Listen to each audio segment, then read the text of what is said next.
네, 어제부터 우리 구약과 신약의 관계라는 주제를 가지고 이제 시리즈 설교를 하고 있는데요. 구약과 신약이 어떤 관계가 있을까요? 어떤 분들은 특별히 유대인들 같은 경우 지금 이스라엘은 그들은 신약을 믿지 않고 구약만을 믿습니다. 그죠? 또 이제 또 이단들 가운데 어떤 이단은 구약을 액면 그대로 믿습니다. 유월절도 지켜야 되고요. 구약에서 먹지 말라 했던 것, 오징어도 안 먹고 돼지고기도 안 먹고 그렇게 해서 구약에서 먹지 말라는 것은 그대로 안 먹어야 된다 해서 그걸 그대로 이렇게 지키는 분들이 있고요. 또 어떤 데는 구약에는 안식일을 지켰으니까 신약에도 안식일 지켜야 되지 않겠나. 그래서 토요일 날 예배를 드리는 그런 데도 있죠.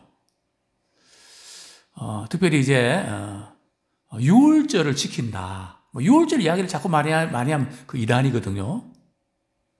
그래서 우리가 이렇게 용어를 들어보면 이게 지금 올바른 신앙인가 성경적인 신앙인가를 구분할 수 있습니다. 그래서 이 구약과 신약의 관계를 잘 모르면 말씀에 그대로 순종해야 되는데 그러면서 말은 그럴듯한데 잘못될 수 있는 가능성이 되게 많거든요.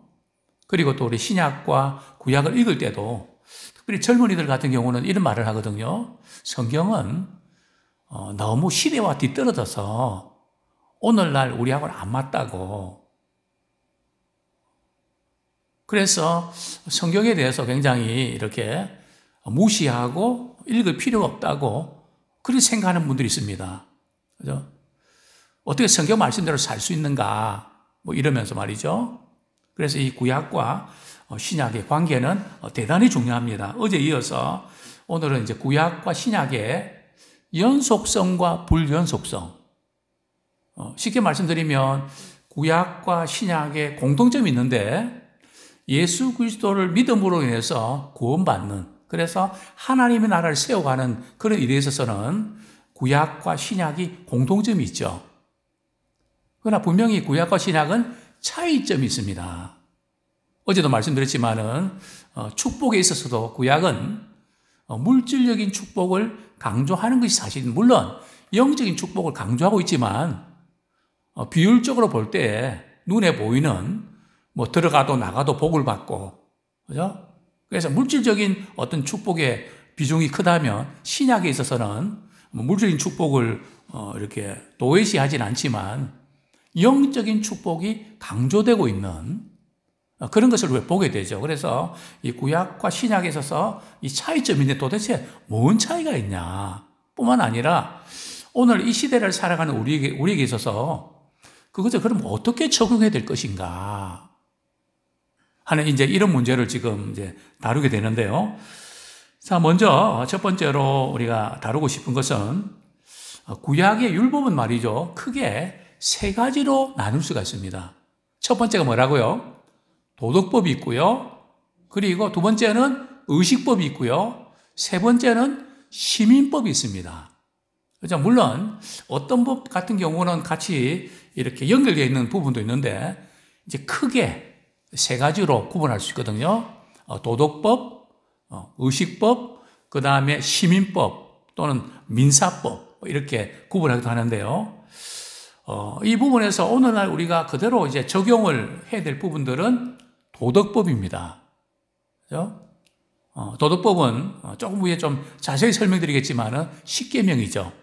그죠? 부모를 공경하라, 살인하지 마라, 간음하지 마라. 이 부분들은 시대가 바뀐다고 바뀌는 게 아니라는 거죠. 그죠? 도덕법은 구약이나 신약이나 똑같이 불변의 진리입니다. 아시겠죠? 자, 그런데 의식법이 있습니다. 의식법이 뭘까요? 제사를 드린다는 거, 그죠? 또 음식물을 섭취하는 거, 절기를 지키는 거, 그죠? 이런 의식법은 예수 그리스도께서 오셔서 그걸 그대로 지킬 필요가 없죠. 의식법은 폐지가 됐습니다. 그죠? 그러나 하나님께서 그 의식법을 통해서 말씀하시는 그 원리와 교훈들은 분명히 살아있거든요. 그죠? 왜 의식법을 만드셨는지 그 부분도 조금 이따가 말씀을 드리겠는데요. 자, 세 번째로 시민법이 있습니다. 그죠? 시민법은 어떤가 말이죠. 집을 짓는데, 그저 이렇게 짓다 보면 웅덩이를 이렇게 파게 되죠. 근데 거기에 말이죠. 옆집에 소 한 마리가 빠졌습니다. 그럼 배상을 해야 될 거잖아요. 그죠? 그럼 어떤 식으로 배상해라? 뭐 이런 구체적인 것, 뭐 또 이자 문제. 어때 그리스도인들은 이자를 받아도 되나요? 받으면 안 되나요? 성경에는 뭐라고 말씀하고 있죠?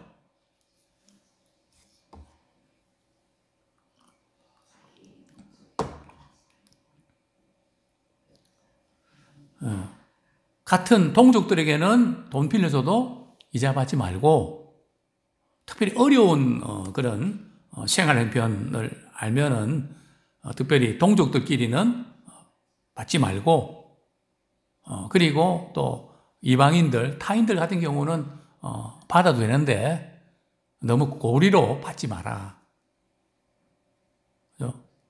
뭐 이것도 저것도 아니면 은행에 맡기는 게 제일 낫죠. 그래서 뭐 이자 받는 것이 그 자체가 문제가 되지 않죠. 근데 이 부분들은 이제 시대에 따라서 이 가변적으로 적용될 수 있는, 그러나 도덕적인 그 원리는 적용된다는 거죠. 그죠?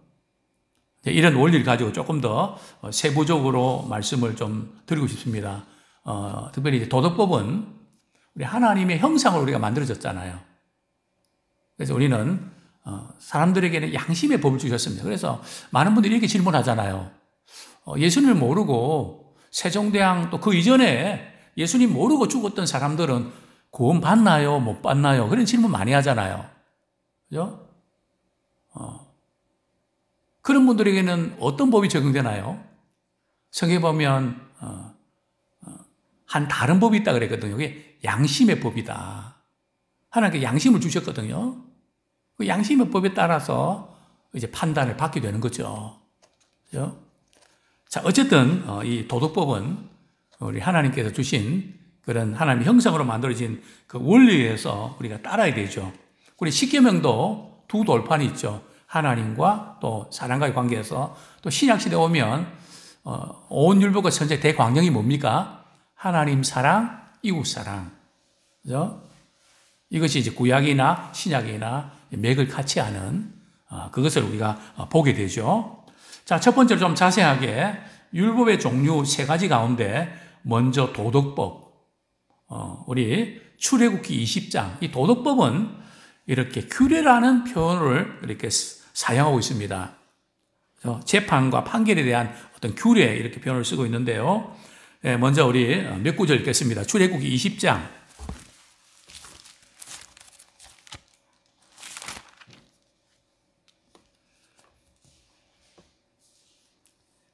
우리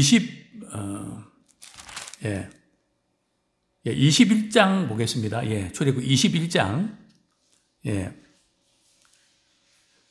1절부터 이제 11절에 보면 종에 관한 법인데요. 21장 우리 1절부터 우리 4절, 우리 5절까지만 같이 한번 읽겠습니다. 시작.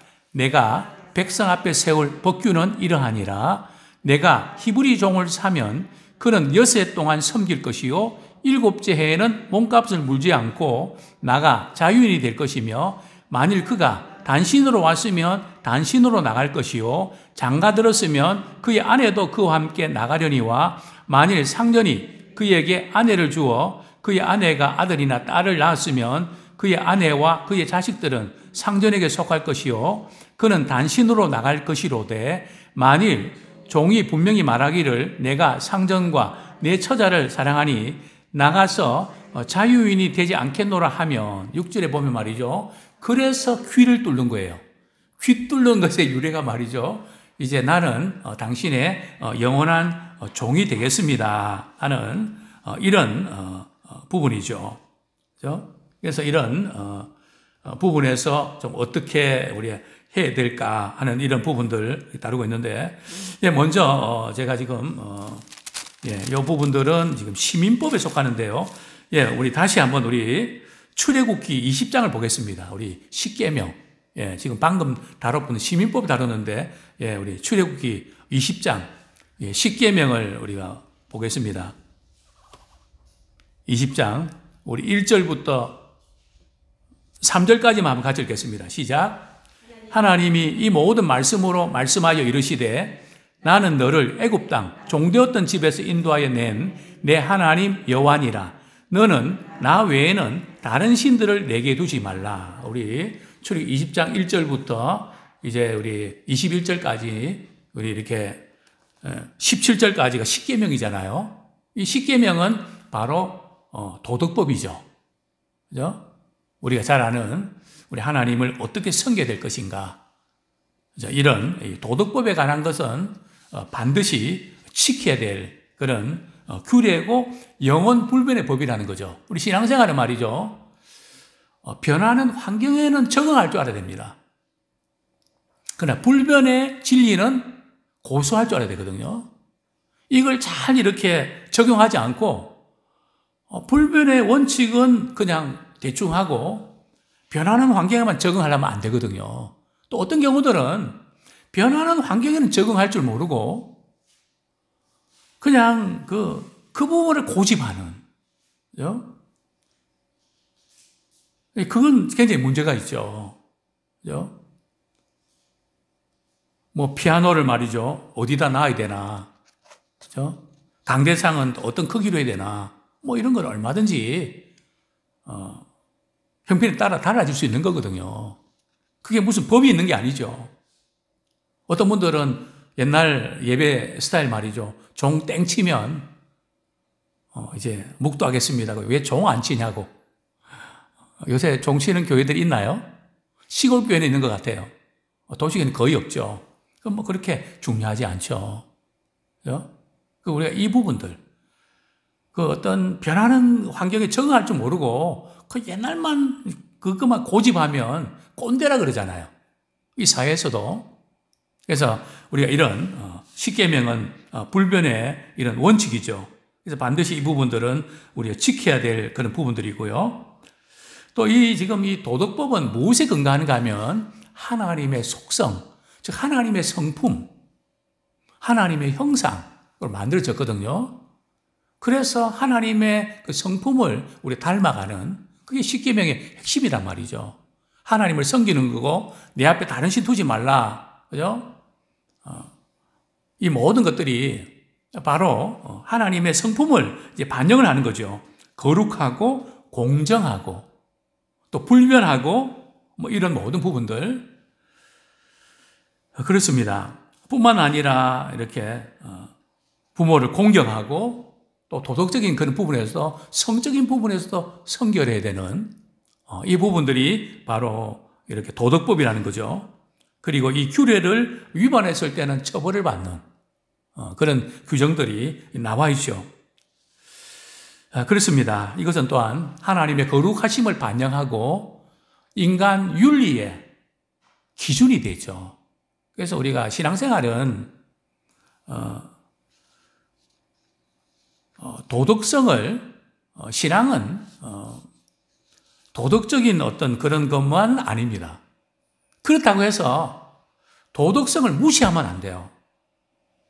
우리가 신앙 강조할 때 구원 문제, 우리 예수 그리스도를 강조하는 건 필요한데 예수 그리스도를 믿는 자로서 어떻게 살아갈 것인가, 착한 행실로 하나님께 영광 돌려드리라는 그 부분이 대단히 중요하거든요.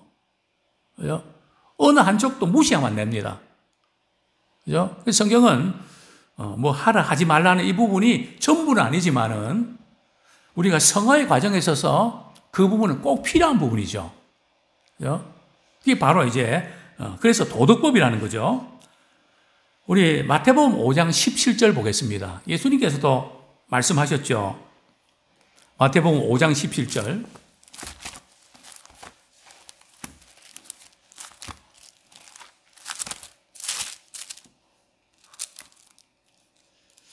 같이 읽겠습니다. 시작. 내가 율법이나 선지자를 폐하러 온 줄로 생각하지 말라.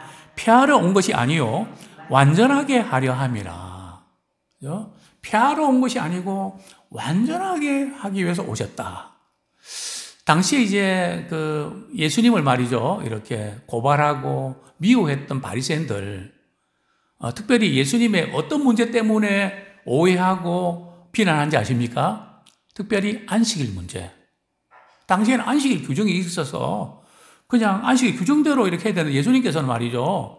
제자들이 밀을 까부는 것도 그냥 허용을 하지. 이제 6월절에, 아니, 안식일에 말이죠. 병을 고치면 안 되거든요. 근데 안식일에 병을 고치지? 그러니까 예수님께서 뭐라고 말씀하니까 너희들이 만약에 안식일에 염소나 말이요 양이 구덩이에 빠지면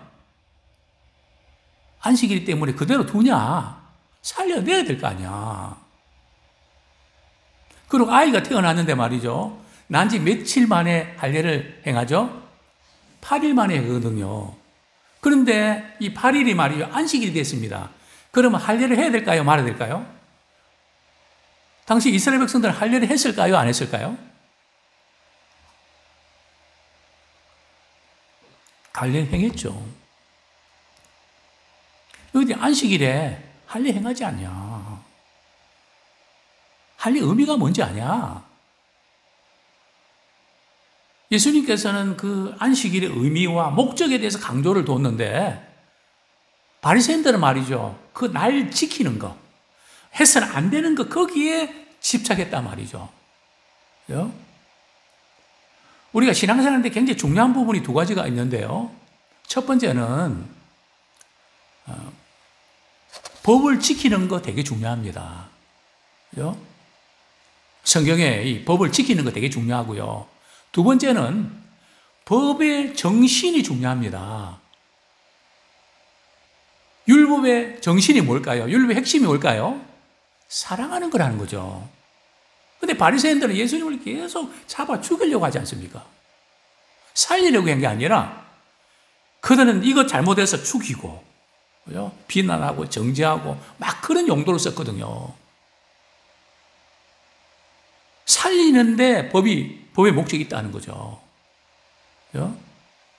우리 일반 법도 그렇잖아요. 죽이려고 하는 데 있는 데 아니거든요. 교통규칙 누가 만들었는지 잘 만들었거든요. 서로 사고를 막기 위해서 이 법이라는 게, 규칙이라는 게 서로 복지를 위해서 그렇게 만든 거거든요. 근데 바리새인들은 그 법의 정신이 아니라 법 조항을 가지고 너 이거 안 지켰지, 너 저거 안 지켰지, 이러면 돼, 안 돼, 이렇게 계속 그렇게만 이렇게 했단 말이죠. 그래서 예수님께서 내가 온 것은 율법을 완전케 하기 위해서 온 거지 폐하러 온 게 아니다. 근데 바리새인들은 이해 못했죠. 당장 눈에 보이는 것은 안 지키는 것처럼 보였으니까요. 그러니까 이게 너무너무 중요하다는 거죠. 법을 강조하되 법의 정신을 우리가 붙잡고 가야지 법만을 강조하면 오히려 그 법이 죽인단 말이죠. 그렇습니다. 이 도덕법은 바로 하나님 사랑, 이웃 사랑. 이게 십계명의 또 율법과 선지자의 대강령이고요. 자, 두 번째로. 자, 의식법이 있습니다. 의식법은 제사 드리는 거, 또 절기 지키는 건데요. 우리 성경 구절, 우리 한 구절 보겠습니다. 오늘 본문 우리 히브리서 7장 18절.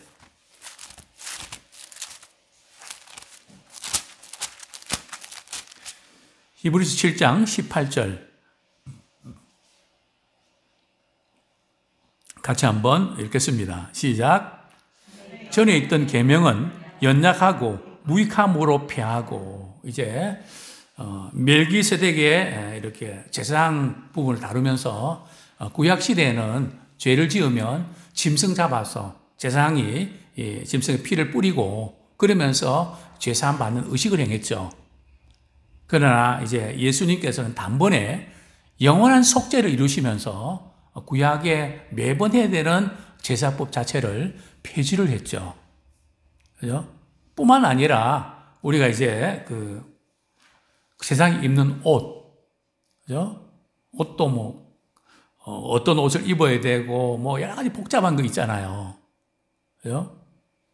그래서 오늘날은 이제 이렇게 어떤 복장을 할 것인가, 뭐 그렇게 뭐 성의 뭐 이렇게 이야기하는데 그 부분이 이제 구약적인 그런 어떤 의미는 아니죠. 그죠? 어쨌든 이런 그 의식 부분이 차이가 나는데요. 의식은 이제 국가의 간섭입니다. 그동안 쭉 내려왔던 그 간섭인데요. 성경에 보면 이 법규라고도 많이 이제 표현되어 있죠.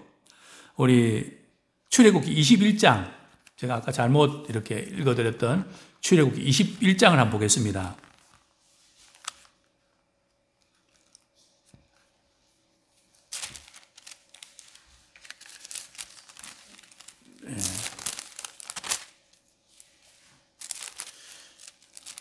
예, 우리 25장을 한번 보겠습니다. 25장.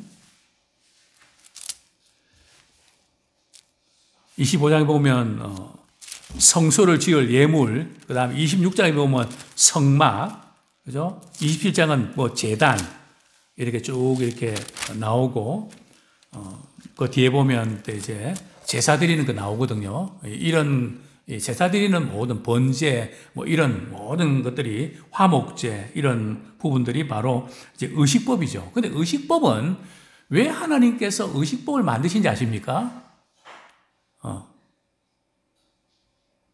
하나님 앞에 바로 서기 위한 그런 과정이죠. 우리 예배라는 것은 말이죠. 다른 게 아니라 하나님 앞에 바로 세우는 그런 시간이 예배거든요. 하나님 앞에 서 있는. 그분께 찬양 드리고, 그분께 드리고, 하나님을 향하고, 그래서 하나님과의 그 관계를 위해서 지시사항이죠. 그리고 또 절기. 하나님께서 왜 절기를 지키라고 하셨을까요? 구약시대에. 하나님께서 행하신 일들을 기념하라는 거죠. 6월절은 이스라엘 백성들 애굽에서 구원하여 내신 그 은혜를 기억해라. 그죠? 또 부림절은 말이죠. 이스라엘 백성들이 이제 페르시아의 아수르 왕에 의해서 이제 다 죽게 생겼는데 건진받은 그날을 하나님이 행하신 일을 기념하기 위해서 절기를 지키는 거거든요. 그 은혜를 기억하라. 자, 그 다음에 이제 또 나오는 부분들이 의복입니다. 성경에 보면 그런 내용이 나오죠. 여자는 남자의 옷을 입지 말고, 그죠? 그게 뭡니까? 바지 같은 거 입지 마라. 그죠? 근데 지금 이렇게 바지 입으면 안 되나요? 뭐, 너무 이렇게 뻔한 질문인데. 성경에 보면 이렇게 의복에 대해서 이렇게 이런 것 입지 마라, 뭐, 이렇게 많이 남아있죠. 그 이유는 다른 이유가 아니고요. 이방인들의 그 우상숭배 영향을 받지 말라는 뜻이죠. 먹는 것도 그렇고요. 돼지고기 먹지 말라는데, 돼지고기도 당시에 이방인들이 우상숭배할 때 돼지고기를 썼거든요. 그 돼지고기를 이렇게 보면서 우상숭배 영향을 받으니까 그래서 먹지 말라는 거죠. 물론 어떤 분들은 그저 위생상 건강을 생각해서 먹지 말라 한 것 같다. 그 부분까지는 저는 잘 모르겠는데 어쨌든 이유가 있는데 1차적인 이유는 바로 우상숭배 영향을 받지 말라. 어제 말씀드렸죠. 그죠? 머리를 이렇게 뒤를 둥글게 깎지 말고, 그죠? 뭐 눈썹을 뭐 밀지 말고 뭐 이런 뭐 여러 가지 수염 끝을 상하게 하지 말고 뭐 이런 많은 것들이 결국은 우상 숭배의 영향, 거기에 이제 초점이 맞춰 있다는 것을 우리가 기억해야 되는데요. 크리스찬들은 이제 이 의식법에 더 이상 매이지 않습니다. 그리스도 안에서 이것이 성취가 돼서 더 이상 이 문제에 우리가 이것 때문에 우리가 그렇게 구약의 이렇게 제사라든지 뭐 그런 것들을 우리 더 이상 지킬 필요가 없죠. 또 음식 규례도 마찬가지고요. 자, 그 다음에 이제 우리 시민법 시간이 시민법은 뭘까요? 바로 이제 우리 아까 읽었던 출애굽기 21장.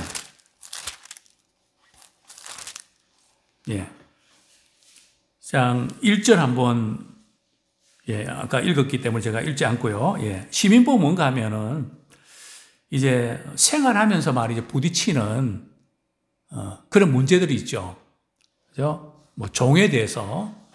근데 지금은 지금 이렇게 후진국은 종이 있지만 대부분 나라는 종에 대한 개념이 없는 나라도 많죠. 그죠? 그래서 이 지금 시민법은 말이죠. 원리가 두 가지가 있는데 첫 번째는 신정국가에서 적용되는 거라는 거죠. 신정국가가 뭡니까? 하나님을 유일신으로 모시는 그런 이스라엘. 거기서 만들어진 제도라는 거죠. 이것을 오늘날 그대로 적용할 수가 없죠. 자, 예를 들면 말이죠. 사사기에 보면 우상을 말이죠. 바알 우상을 아침에 다 찍어버려갖고 말이죠. 난리가 난 사사가 있죠. 누굽니까? 기드온이죠. 그죠? 오늘날도 말이죠. 타 종교의 그런 우상을 말이죠. 막 부수고 막 그렇게 하면 될까요? 큰일 나죠. 그죠? 우리나라는 종교와 정치가 분리되어 있잖아요. 그죠? 이것은 신정국가에만 해당되는 거거든요. 그것을 오늘날 우리가 성경 읽으면서, 기도원도 봐라. 기도원도 그냥 이 우상을 전부 다 그냥 부서뜨리고 막 그랬지 않았냐. 어떤 분들은 그렇게 갖고 법적으로 문제가 되고 기독교에 대해서 굉장히 혐오감을 갖게 하는 이 성경을 잘못 적용한 거죠. 그래서 이 지금 시민법은 바로 이런 부분들. 자, 그 다음에 12절부터 보면은 폭행죄입니다. 자, 12절에 보면 사람을 쳐 죽인 자는 뭐 어떻게 하라고요? 반드시 죽일 것이나. 그죠? 오늘날도 말이죠. 누구를 죽였다 그러면 대신 막 그냥 성경에서 반드시 죽이라 그랬다고. 또 성경에 이런 말씀이 나오죠. 부모를 때리거나 그러면 성경에 뭐라고 말씀하고 있죠? 돌로 쳐 죽이라 그랬거든요.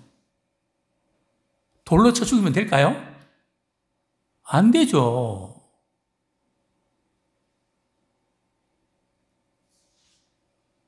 그래서 성경 말씀에 잘못 은혜 받아 적용하면 큰일 납니다. 그죠? 이건 지금 신정국가 내에서 이루어진 일이거든요. 우리는 지금 신정국가가 아니고 민주주의 국가잖아요. 다른 종교가 같이 섞여 있는 그런 나라잖아요. 그죠? 지금 이번에 태국에 가서 이렇게 보니까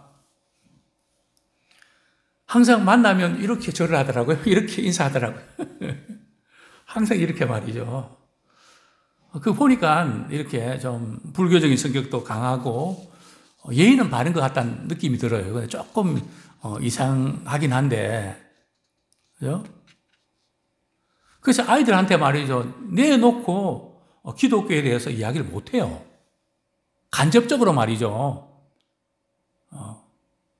부모들에게 감동을 끼치고 그러면서 서서히 복음을 전해야 되거든요.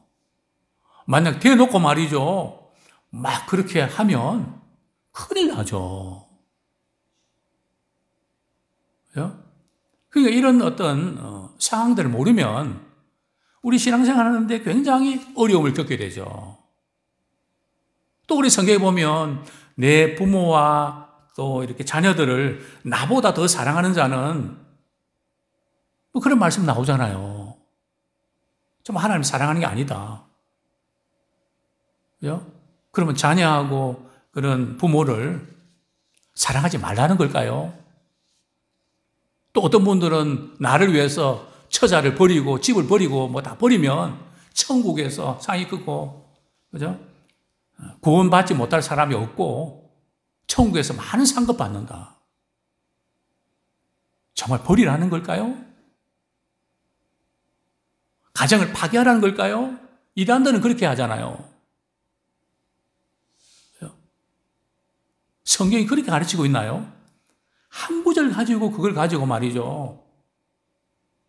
또 성경 보면 예수님께서 재산 다 팔아서 말이죠. 그리고 나를 따르라 그랬으니까 재산 다 팔고 예수님 따라야 되나요? 아니거든요. 성경에 보면 모든 사람이 재산 팔아서 예수님 따르는 게 아니에요. 자기 재산 가지고 있으면서 때로는 필요할 때는 그 팔아서 가난한 자 나눠주고 베풀고 그랬지. 그죠? 근데 그 사람은 돈에 너무 집착했기 때문에 우리 주님께서는 그 부분을 말이죠. 돈에 대해서 좀 떼놓으려고 그렇게 말씀하셨죠. 그죠? 그러니까 성경 이제 한 구절을 가지고 말이죠. 지금 바로 공산주의가 그렇잖아요. 그죠? 이 공산주의가 문제가 뭡니까? 탈북자들 이야기 들어보면 말이죠. 교회 가만히 가니까 비슷하다는 거죠. 북한에도 10계명 있는 거 아시죠? 하나님 자리에다가 그 부자 말이죠. 숭배하게 만들었단 말이죠. 사도행전을 보면 재산을 다 팔아서 자기 것이 없고 다 나눠서 이렇게. 근데 사도행전을 보면 그게 사도행전은 재산을 가질 수 없는 게 아니라 사유법이거든요. 그 성경 전체를 몰라서. 그러나 그때 상황은 너무 어렵고 힘든 분들이 있을 때는 그들에게 필요한 것도 줬다는 거지. 사유재산을 금지한 게 아니거든요. 근데 그걸 공산주의자들은 악용해갖고 말이죠. 당을 위해서 모든 거 다 챙기고 그런 거잖아요. 그렇습니다. 이런 시민법은 이렇게 그 도덕적인 그 원리들은 우리가 이렇게 붙잡아야 되는데, 정부 형태나 모든 게 따라서 유연하게 적용할 수밖에 없다는 거죠. 자, 그 다음에 보면, 그 폭행에 대해서 보면, 눈에는 눈으로, 24절에 보면요. 이는 이로, 손은 손으로, 발은 발로, 된 것은 된 것으로 상하게 해라. 그죠? 눈을 다치게 하면 그 눈을 또 상대 눈을 다치게 하라는 걸까요? 이를 부러뜨렸으면 상대방 그 이를 부러뜨리라는 뜻일까요?